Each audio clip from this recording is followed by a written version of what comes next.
Hi guys, Amber Hello. here. Hello. Hello. Michael Horton. Hello. Hello, Hello. Amber. Hello. So lovely to see you. Amber and I have actually been talking for about a half an hour before she slated. So, so He's now I know her really well and we have nothing more to talk about. he is So, wonderful. Okay, so you probably might not know Michael's name a lot, but or we might not. But you know, like heard you get what I mean. He was the voice of Chip Chase in the original G1 Transformers cartoon, John Jameson in Spiderman The Animated Series, on in Legend of Prince Valiant. He also played live action roles like Grady Fletcher in Murder She Wrote, Steven Jensen in Taxi, and he's also done additional voices for cartoons like Kissy Fur and Extreme Ghostbusters as well. yes, Yay! thank you. And a lot more. Oh, well, that's just what I could just pick a mix from IMDb and Yeah. behind voice actors and stuff Right. like that. Actually, there's some of the stuff on IMDb, I think, because I haven't looked at it in a long time. I think, well, there's missing a bunch of stuff. And then there's stuff on it that I've never done, like Mr. Rogers. I get all this fan mail from people who think I was on Mr. Rogers. I was never on Mr. Rogers. I am not that Michael Horton. I did see that. I was like, what? Yeah, so somehow Mr. Michael Horton has done Mr. Rogers. And boy, I wish I did do Mr. Rogers, but I'm not that guy. So, I mean, one person wanted to do an interview with me because he thought I did Mr. Rogers. And when I told him I didn't, then that interview was canceled. So. Oh, that's cheeky. Yeah, geez. The bloody Sorry. cheek of it. I've done another bunch of cool stuff. Well, I'm here to talk about your other cool stuff, such as Yeah. Transformers and working with the legend Wally Burr. He was something. The 8-hour recording sessions.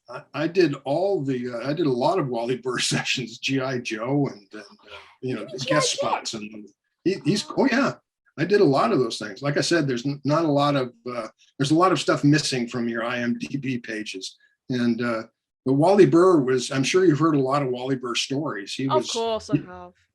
During your voice sessions, you would get maybe 2 words out before he'd interrupt you and then give you a line reading, and you get 2 more words out and then he would interrupt you and he'd do a line reading. And so it was always constantly like that. You'd very rarely get a sentence out before he interrupted you and give you another reading on how to do it.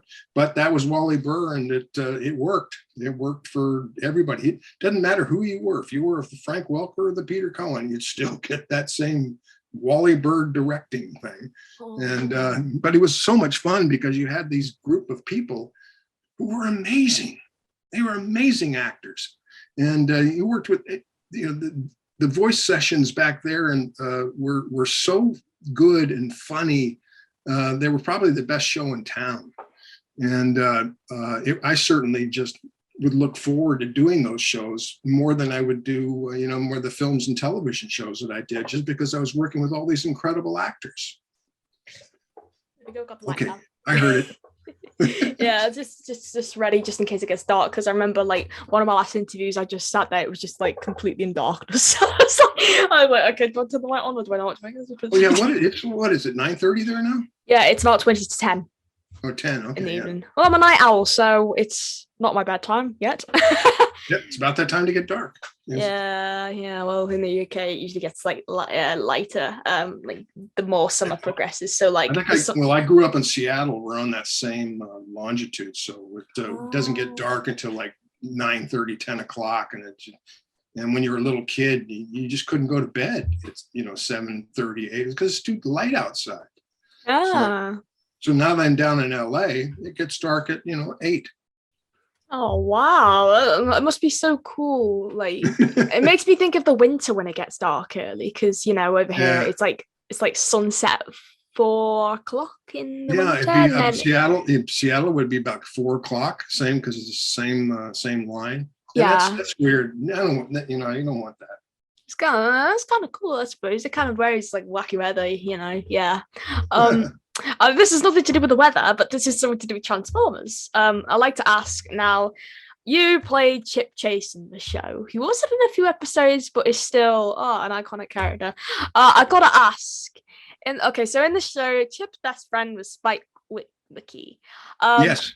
Do you have any memories, or do you remember working in the studio with Corey Burton on any of the scenes? No, I mean, first of all, Corey was pretty huge at that time. I mean, so I mean, he had been doing many more shows than I did, and you don't really get to know the people that you work with so much, because you're put in a table, you do the rehearsal read before you actually start recording the voice, and that's all you know about the people that you work with, unless you're working several episodes over the year. And so, no, I didn't know Corey very well, but certainly, we certainly worked well off of each other. I thought there are certain actors you just work well off of each other, and that usually helps if it's a good script.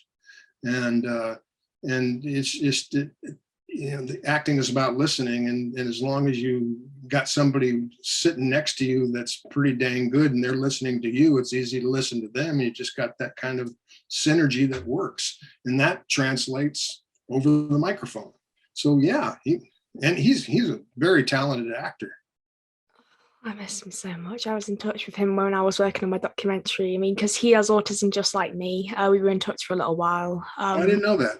Yeah, he was. We exchanged details and stuff, and we text each other and stuff, and just like, oh yeah, growing up autistic, or we just talk about like traits that we had and stuff like that. And he was just super sweet, and I miss him. We parted ways earlier this year due to a disagreement that we had, which I'm not going to go into detail to on camera. Oh, I'm sorry. But yeah.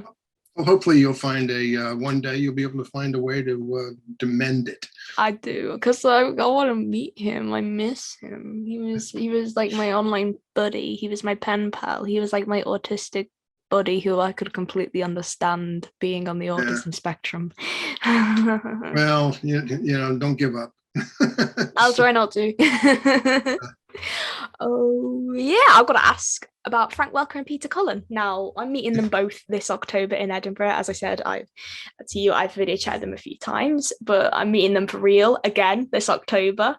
So are you? Wow. Yeah, I'm so excited because Frank is probably the one who I am on the best terms with. I haven't spoken that much to Peter, but with Frank, yeah, we've been on really good terms for a while now, since start of 2020. So that's it's coming up to 3 years now. So yay!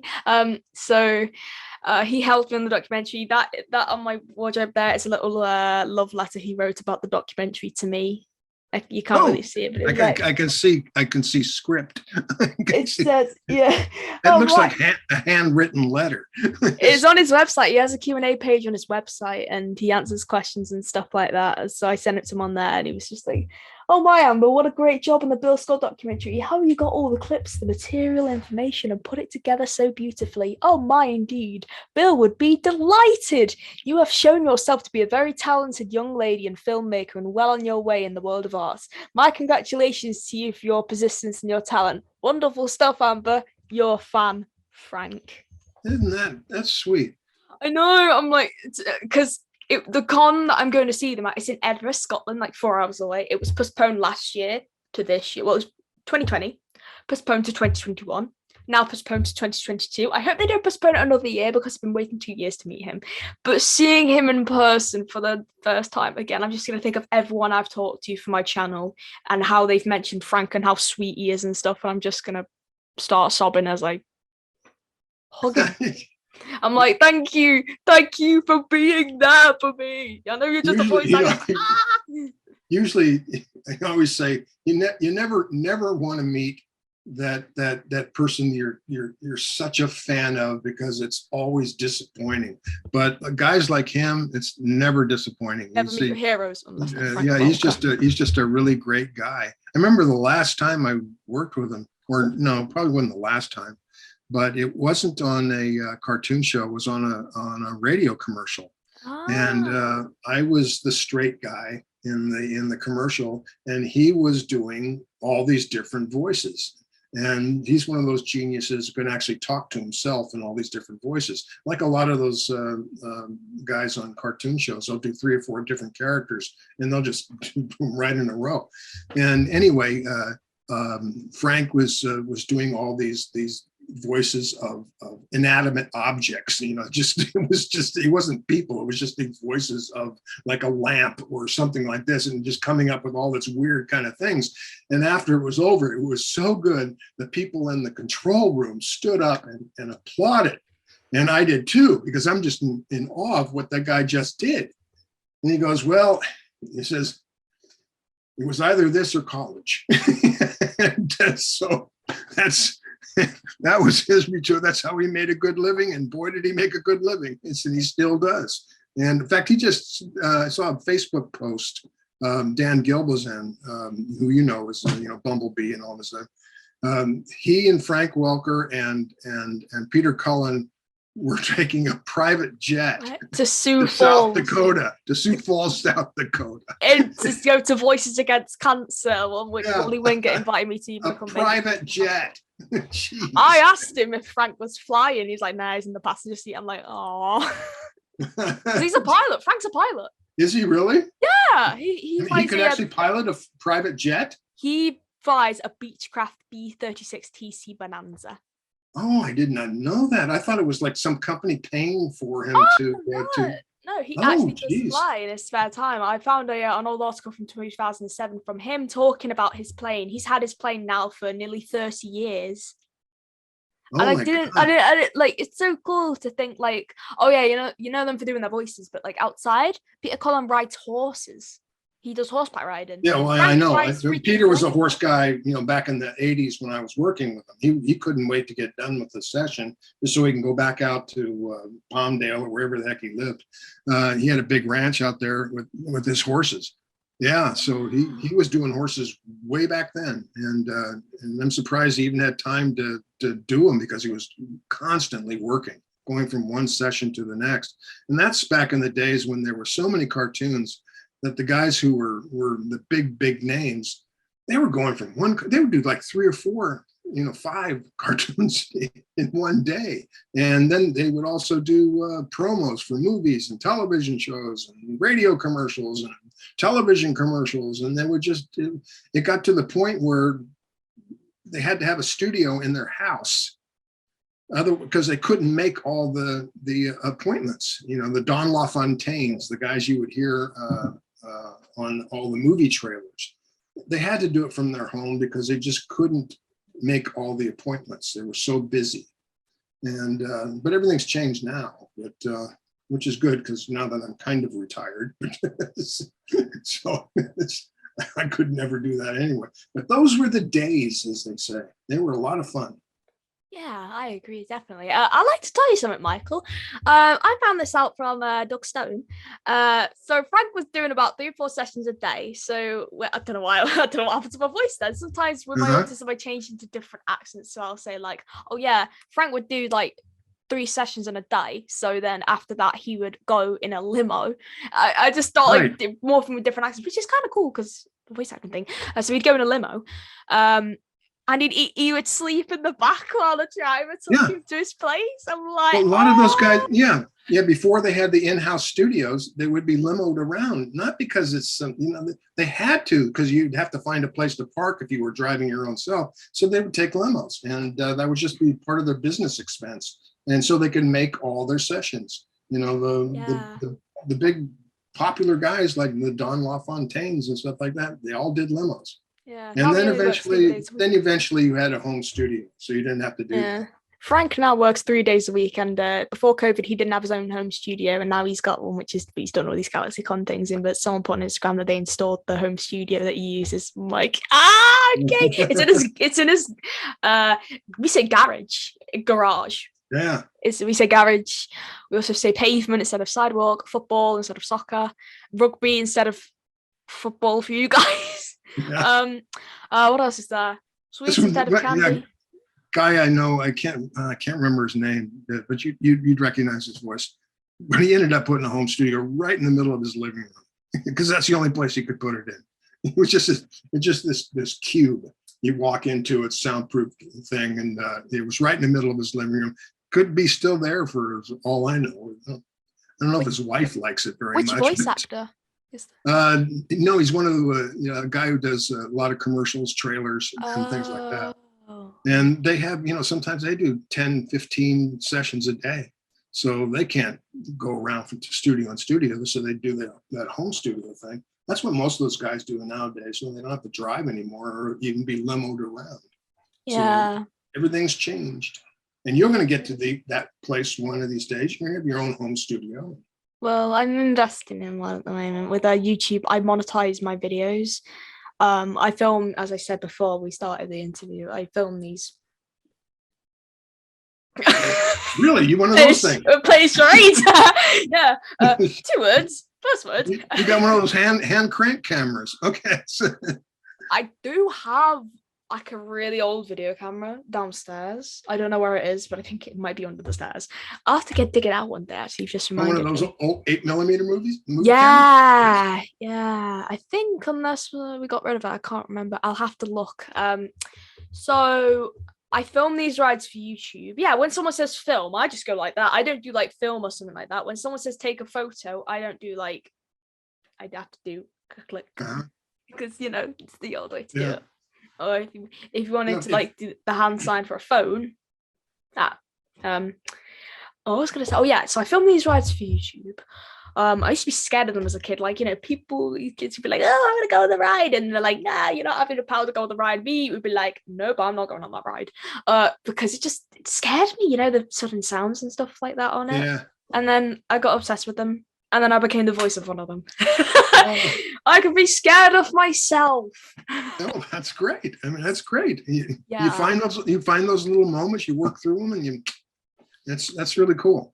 Yeah, that's life, I guess. That's kind of life, I guess. Yeah. So I filmed those. We're all still figuring it out. Yeah, I still I still film them for YouTube. I earn good money for it, so it does help with things I want to save up for. I'm saving up for the whole American trip as soon as my passport comes back, and also investing in a sound studio for the new house because we might be moving house, and I have a tiny closet there that I'd like to convert into a little sound studio, but it's like a storage cupboard in there, and like by the time I would have finished it and all, we probably would be moving house. So I'd rather just wait and still keep having a blanket over my head to do lines than build a whole £1,500 studio in there. Just do it in the new house or something like that. So no, you do what works. What you have and what works. And a lot of the times it's guerrilla filmmaking and things like that. You can do so many incredible things. And the fact that you actually have done it, you've made a movie, where a lot of people talk about making a movie, but they never do it. The fact that you did it, and it's, you can actually show people that this is what I've done. That's a big accomplishment. So congratulations. The next one's going to be a little bit better, and the next one's going to be better, and it's a little bit more money, and so you're going to learn so much from just keep doing it. There's no excuse anymore. You got all the equipment. Just do it. All you need is good story and talent. Michael. Oh, that's it. That's the secret. Have a good story, talent, and the persistence to finish it. So many people just stop in the midway, and they go, or they just hate what they're doing, and it looks bad, and they can't figure out how to fix it. And then they just quit. Can't do that. If you got a passion for what you're doing, fix it and make it better and finish it. Even if it's crap at the end, you make another one. Yeah. I'd like to tell you 2 little stories. The first one is about just bear with me while I just type this up. It's about my documentary. I think the biggest person who I actually had on the documentary, who I actually didn't know had worked with Bill, was Weird Al Yankovic. Oh, really? Yeah. So I did an interview with him, and then on the call he was like, oh yeah, did you know I worked with Bill? I was like, I did not know that. And he's like, yeah, sure. I did a cover of the George of the Jungle theme in their 85, and instead of reusing the old yodels from the show, he actually got Bill to come in and re-record the yodels a few months before he died. Oh, wow. So I was like, oh my God, that's so cool. And so I fangirled. And I then got a message from his wife after the documentary was released. He was like, Al absolutely loved being a part of it, and he is amazed by how talented you are. Wow. I Have you think I'll seen the moon passing by? I think we'll have to stop this recording real quick because I think just a mosquito's flown into my room. We'll be right back. No problem. And we're back. I've just got the bug out of my room. My finger kind of like, against my window, but I think it's gone now. And thank goodness anyway, because I'm terrified. Where were we? I can't remember. Are you terrified of bugs? Kinda. I mean, I opened the window during the heat wave, and then the whole cast of Bugs Life 2 comes in and starts filming the new film. So, what was we talking? We were literally just talking like a minute ago, and I've just completely lost. I know, I can't remember now. Me too. Oh yes, Weird Al Yankovic. Oh yes. So yeah, I got a message from his wife.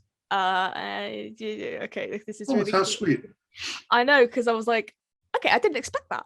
And she was like, hi, Amber. Yes, Jay forwarded the link. Jay's Al's agent. And Al watched it, enjoyed it very much, and was honoured to be a part of it. I was like, oh my God.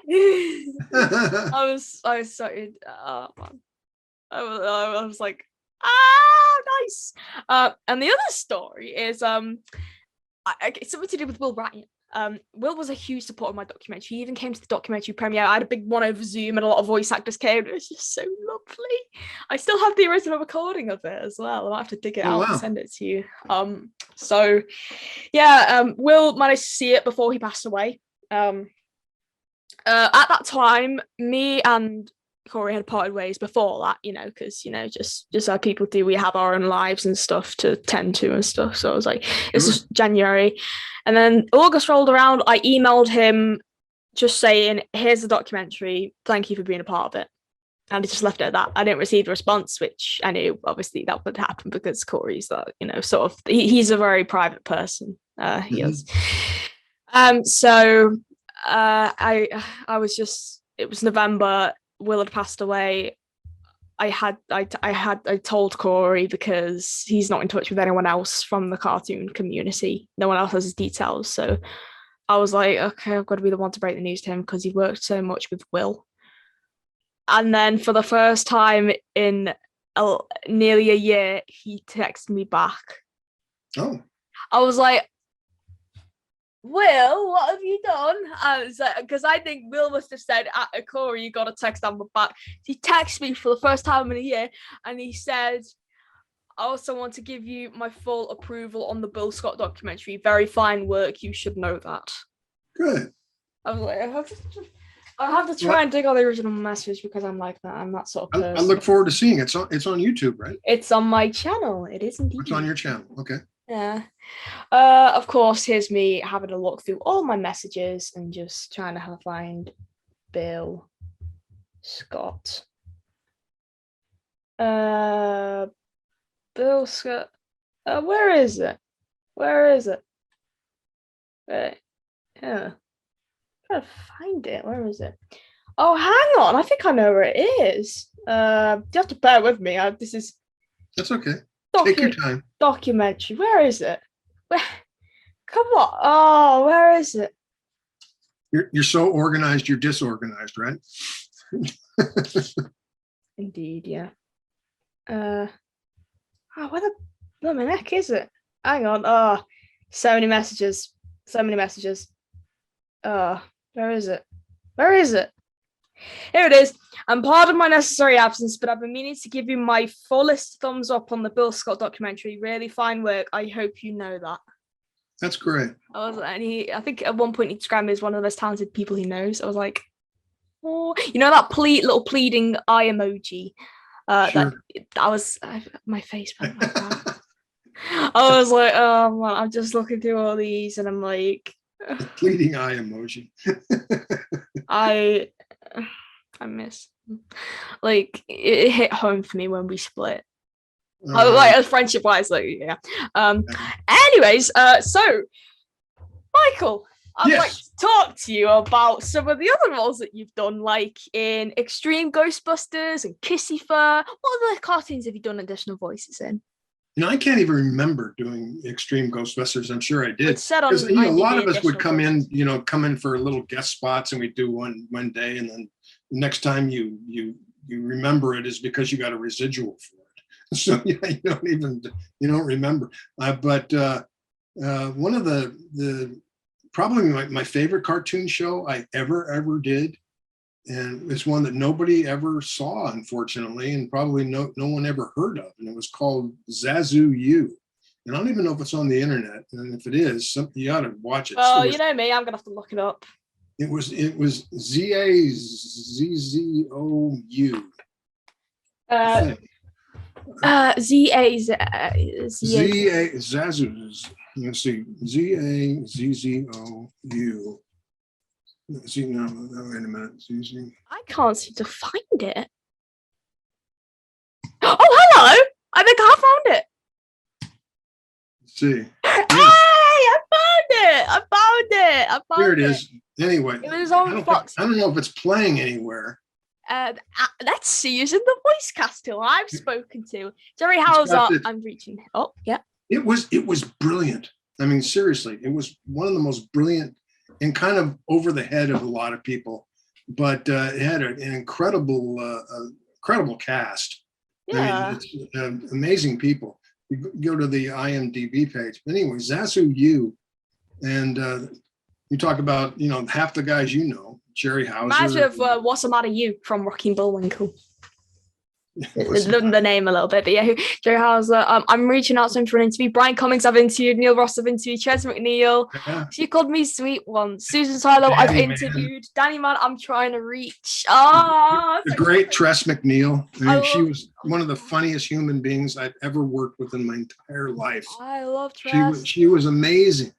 And Dorian Harewood was the narrator of the show. Stu Rosen was in it as well. Stu Rosen was he was the director.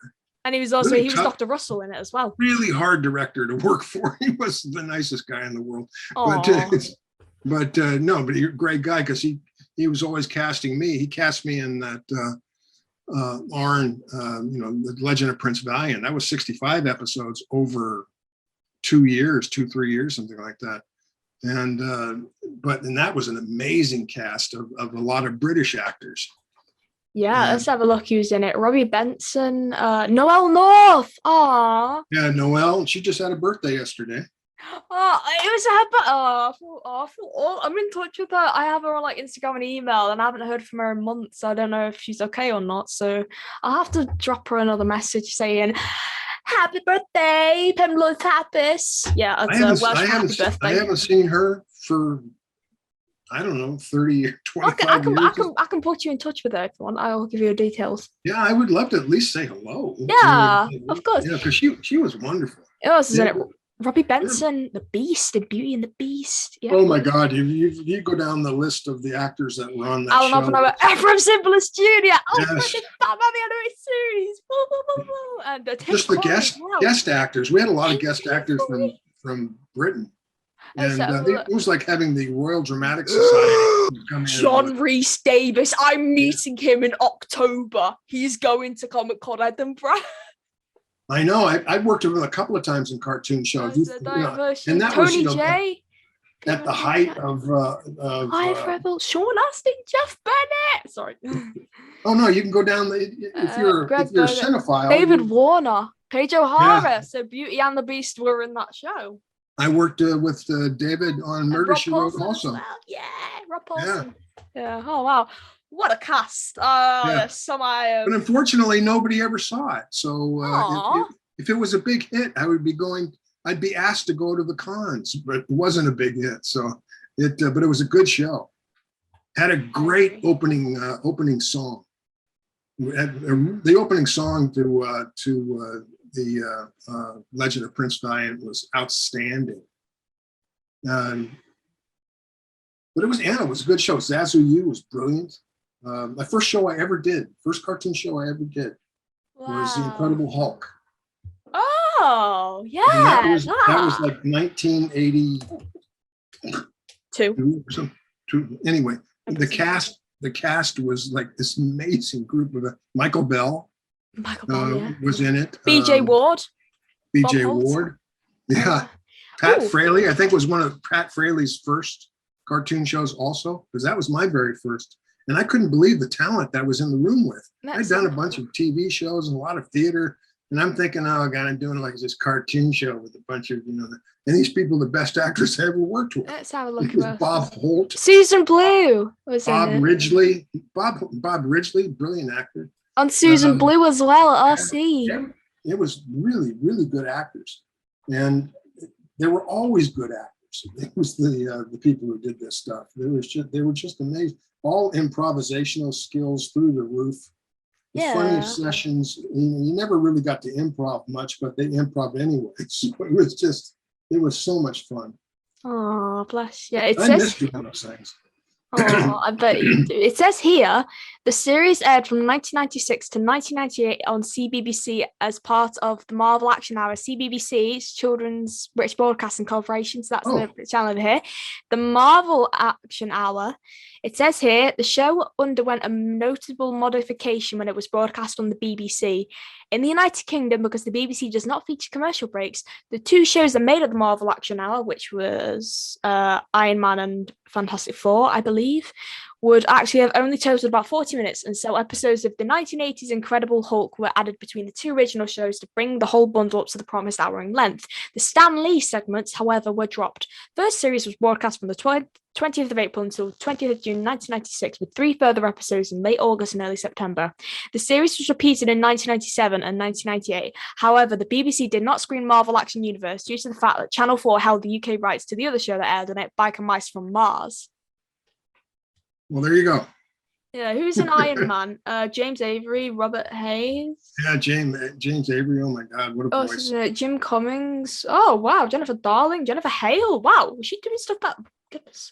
Who else? So who did Biker Mice from Mars? Rob Paulson, Doreen Harewood, Fantastic Four. Bo Weaver was in it. Laurie Allen, Quentin Flynn. Everybody was in it. Oh, some of them I need to reach out to. Oh, I'm just like I've spent the longest time trying to reach a lot of these people. And one day. If you can find them on social media, they're easy to reach. But there's some that I've tried to message, but I've never heard back from. Maybe one day, though. I'm having a look. Oh yeah, because I remember. Yeah, Ron Friedman is one that I'm gonna have on in the future, and Flint Dilley, who wrote the Transformers movie. So there is that. Things are looking up. Actually, I have to get back to Ron because I did think a date with him. I have to pencil it in. Anyways, enough about my life story. Let's get back to yours, Michael. So yes, the Incredible Hulk. Yes, that was the first one. That was the very first one. So how did you get discovered for Transformers? And I'm presuming it was Wally Burr, or did someone? Yeah, well, I mean, like everything, once you do one thing, it kind of leads to another and to another and another. And I don't know how. I had an agent, and I was lucky enough my voiceover agent was one of the best in the business. Everybody was with him. Who was it? Was it Don Pitts? All the big top trailer names at that time. Who was it? You were not even born then, but a lot of the big guys like the Don LaFontaines and Peter Cullen was with my agent, and a number of other working actors with booming voices. And sometimes you'd go in for an audition, and these guys would be standing, just talking to each other, just chatting. But they all had these deep baritone voices, and the walls would shake because they were all talking together. And here's me with my little squeaky voice. It's coming. These guys were the superstars, but they had these beautiful, beautiful baritone voices. And anyway, my agent, Steve Tischerman. Oh, Steve Tischerman. I thought it was Don Pitts, because everyone had Don Pitts. I think June Haddon, Bill Haddon. He was the best, and I was lucky enough to be with him. And he'd send me up. I think I auditioned for Wally Burr for some other role that was not Transformers, and he liked me, and then he would just call me in every once in a while. So I never auditioned for Chip Chase or anything like that. I just came in and did the session. And in fact, I did a couple of other roles in the Transformers that wasn't Chip Chase, as like everybody did. Everybody did 3 or 4 roles, because otherwise you just get too many people in, because the casts were always big. But Chip Chase was the one that people remember, and I think he was one of the only disabled Yeah, I was gonna say he's in a wheelchair, isn't he? characters ever, and there wasn't a lot of disabled characters back then. That's for sure. No. Also, like voicing a disabled character, like No, I mean, I didn't know. I didn't even think of that. I mean, it's just I didn't. How do you do a disabled person's voice? I mean, a disabled person's. they just sound normally. Like, I mean, I have autism. I sound like Well, any he other was person. normal as far as I'm concerned. Not only normal, but he was smarter than everybody. He was a computer nerd and can handled all that technology much better than the Autobots, and got them out of. Oh, there we go. So carry on, keep going. Yeah, sorry, didn't mean to interrupt. Who's this guy? Soundwave. Sorry, Michael, I didn't mean to interrupt when I Sorry. switched the screen on. This scene is one with Ravage and Chip Chase. Oh, I'm not sure if you'll be able to see what the error is in this, but I'm going to show you it anyway. okay. That's Frank. That's also Frank. Oh no, Decepticons. I've memorized the formula, so once I rip this up, there's no way the Decepticons can learn to make the antimatter. You're too late, Ravage. The information's already been destroyed.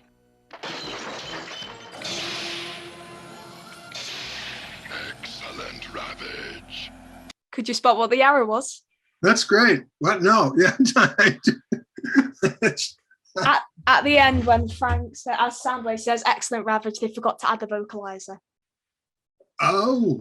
He for Soundwave, he uses his Dr. Claw voice from Inspector Gadget. What is my favorite thing is ripping a floppy disk.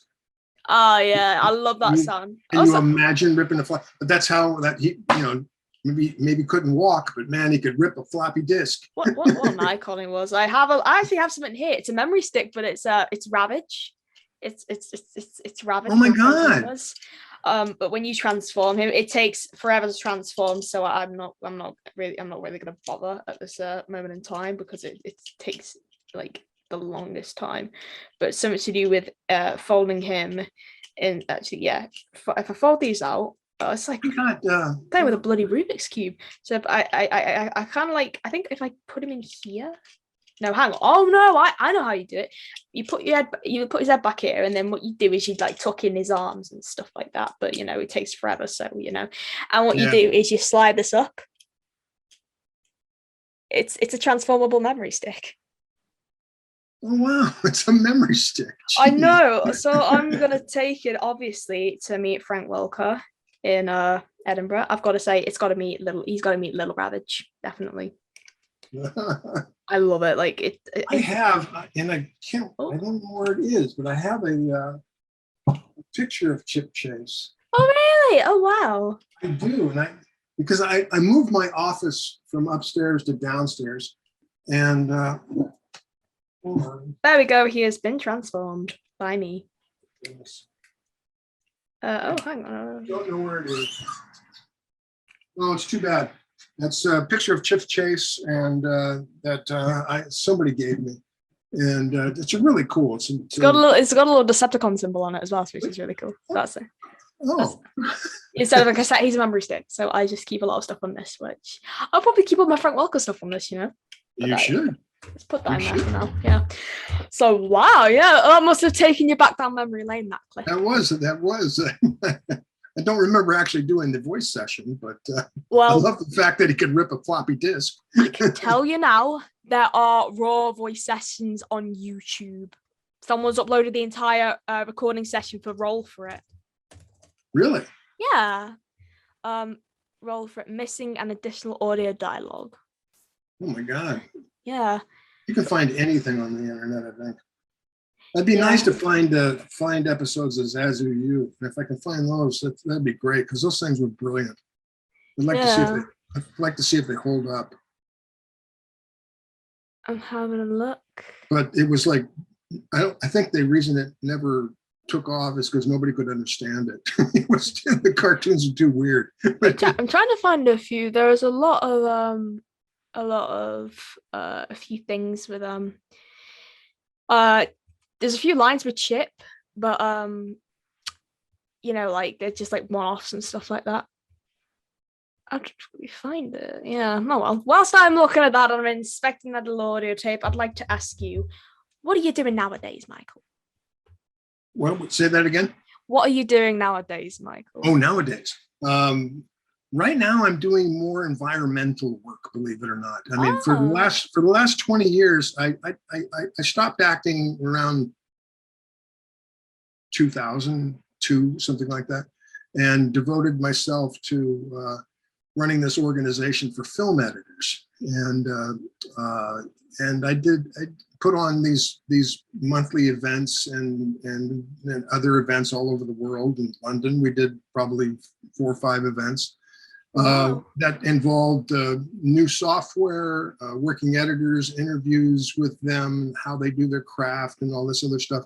And it was kind of like an educational organization for people who wanted to get into editing and post-production and filmmaking.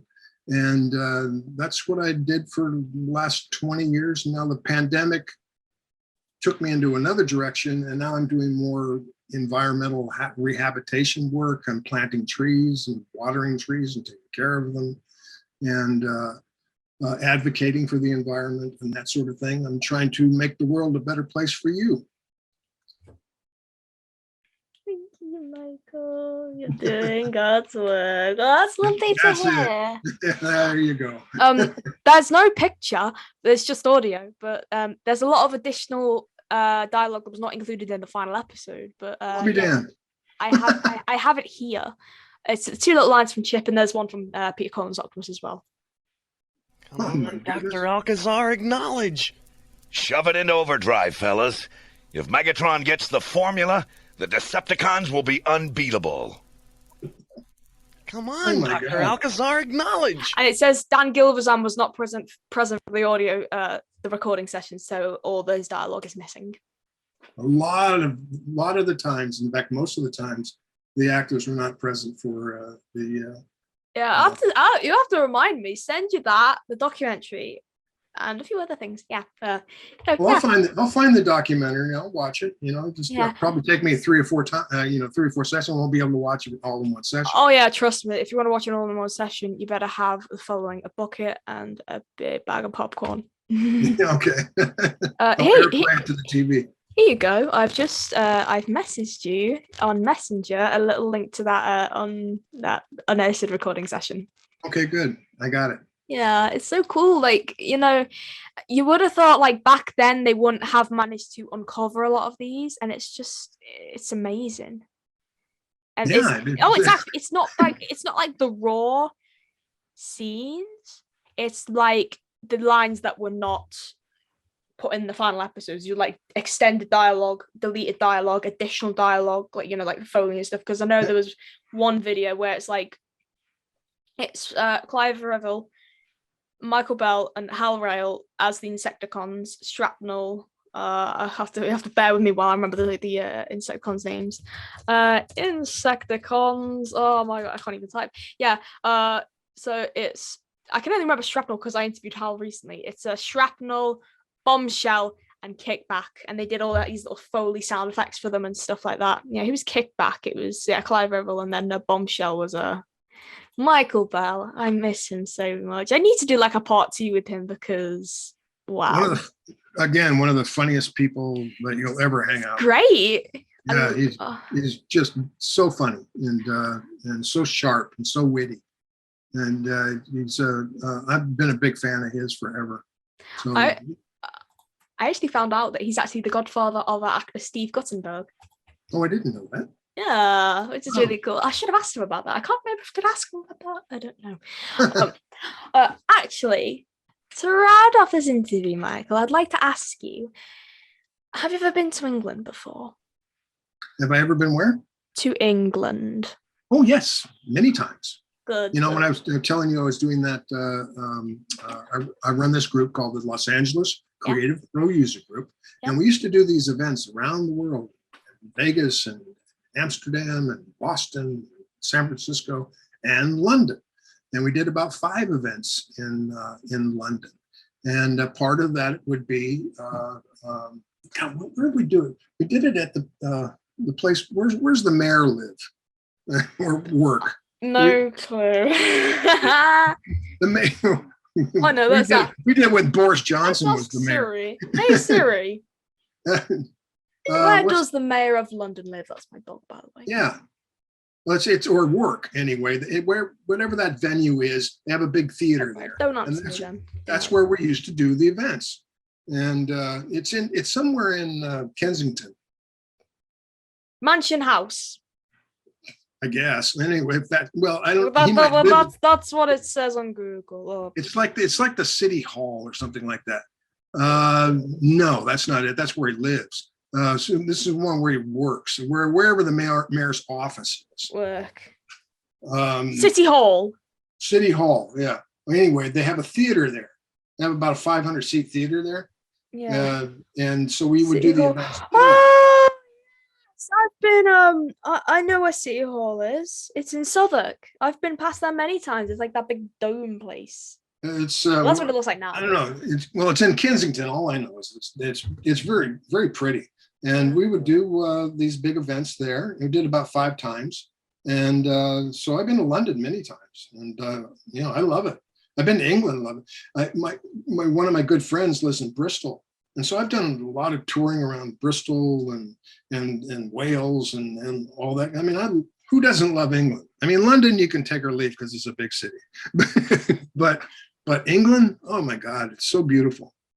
Your voice sounds really familiar. I can't pinpoint who you sound like, but you sound like someone who, like, I don't know, like, when you think you've heard that voice before, but it's like from someone else, you sound really similar to someone. Your voice does. I can't remember who it is. You might have heard me on the Transformers. Yeah. Oh yeah, I completely forgot because of like your voice is embarrassing. I was like, oh, I've heard that voice, and like, oh yeah, he's Chip, isn't he? Only kidding. Yeah. I don't know. I have that. I think I have an ordinary voice. Back Yeah. then, the Chip Chases and the other characters I did were kind of the teenagers just with the little crack in their voice and just kind of going through puberty, I think. It's like, anyway, Stu Rosen, the directors, liked it, and so did Wally Burr. And so they would cast me for those kinds of roles. But I didn't do voices. I didn't do, voices like a Rob Paulson or or Frank Welker and things like that. They did voices. I just sort of did performances. So yeah, and just changed my voice a little bit. Yeah. So you just like kind of made yourself a bit like, more mature. Yeah, exactly. Not mature, less mature. Immature. Oh, what am I saying? Yeah, exactly. So I mean, some of those guys were just. I'm just in awe of what they could do with their voice. I mean, it was just amazing. Everything from way up here to way down here, and in between. Like Tress MacNeille. Oh my God, she's great. She could do voices, and she was so funny, so talented. Rob Paulson. Such great people. Yeah, and good people and just funny. It's just really so funny. Yeah. They're just born with this incredible talent. Yeah, they are indeed. Oh, the reason why I asked you how you've been to England is because we have a convention over here, TF Nation. It's the British Transformers convention. I know we haven't had a lot of people. We only get like 1 or 2 voice actors every year. Would you want to come over here for TF Nation? It's at the Hilton in Birmingham. Listen, I would love to go to all these cons. It's just, but I don't get the invitations because I'm not I don't. Even though I have a pretty good resume and a lot of characters that people love, I don't get the invitations that a Michael Bell would or Greg Berger or Dan Gilvezan and all those guys because they're huge. They're up there. And when they get an invitation, with, well, we'll pay for your travel expenses. We'll do this. But if I get an invitation as well, you'll have to pay for your travel expenses and all that. I can't do that. It's like I can't. But I would love to go to these if people would just invite me. I have photographs. I can shake hands. I can take pictures along with with the best of them. So if people invite me, I will go. So simple as that. And if they pay my expenses. Oh yeah, I've just thought of who you sound like. you sound like this YouTuber I used to watch. I can't remember his name now, but he did like toy reviews and stuff. And I know YouTube now is just brain rot, but back then it was like proper toy reviews. But he had a voice similar to yours, and also you sound a little bit like. Do you know Albert Brooks? Sure. Yeah, you sound a little bit like him. Really, Albert Yeah. Brooks? Yeah. I'm a huge fan of his. I don't know if I don't think of Albert Brooks, but maybe. Just think of Marlon from Finding Nemo. Right. I'm But glad that's a compliment. it is indeed. Albert Brooks is tremendous. I'm glad I turned my light on. There we go. That looks nice. Look how dark this is.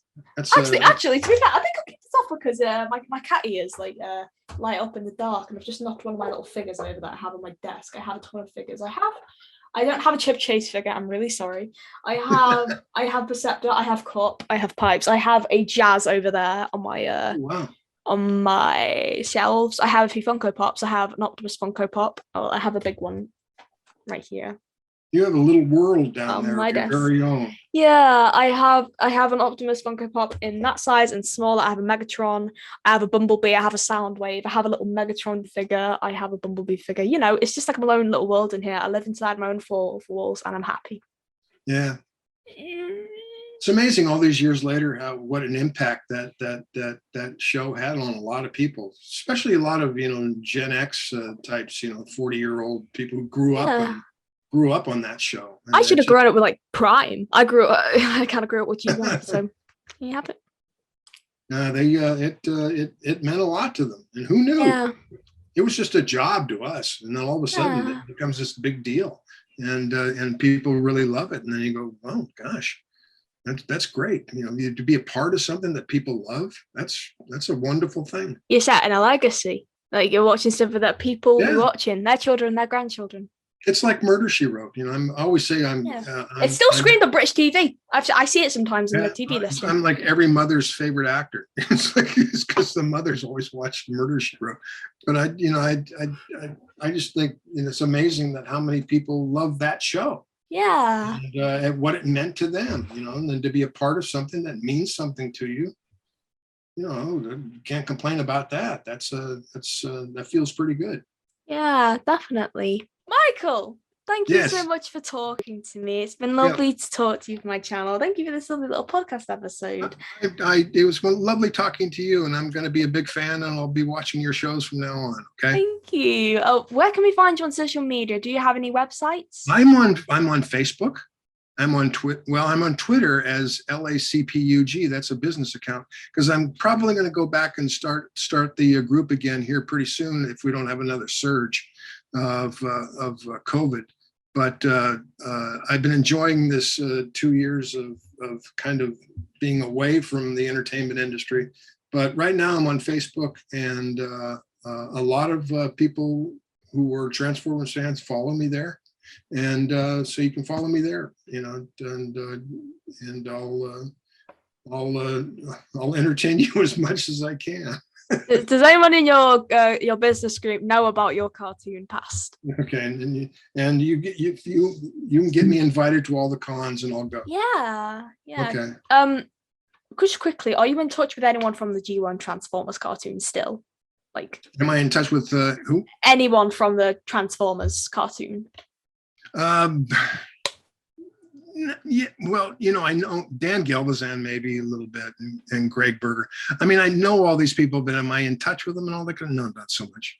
And also another thing, one little funny question. Does anyone from your business group know about your cartoon voice acting past? Like, does anyone know, oh yeah, I used to be a voice actor or something like that? Say that again. Because sometimes your accent gets a little heavy for my ears. Sorry. Does anyone, like, the business group that you have in LA? Yes. Do any of the members or people who work for you, do they know that you used to be a voice actor? Yes. I think everybody, well, not everybody, but a lot of people know I used to be an actor. And but that just doesn't play into what I was doing. And so, I mean, these are, I hang out with filmmakers now, so all I care about is the what you need in order to make movies, what equipment, how to use that equipment, how to use that software, how to tell stories, how to post-production, how to edit, which I'm sure is the most fun part of making your documentary is editing, right? It was a nightmare. And that's where your story is told, right? In editing. That's what I've been doing for the last 20 years, helping editors and helping filmmakers, network and find each other and make movies and tell stories and change the world like you're doing. Nice one. Oh, Michael, what a lovely way to round off. All right. Thank you. But anyway, it's been a pleasure, Amber. Thank you very much for having me. You're welcome. Remember, fake outro. Fake outro. Don't leave. All right. Don't leave. I want to show you something after this as well. All righty. Okay. A little clip. To you at home, thank you so much for watching this little interview. I hope you have a wonderful day wherever you are. Stay safe, stay happy, be kind to yourself. We'll see you around. Bye. And cut.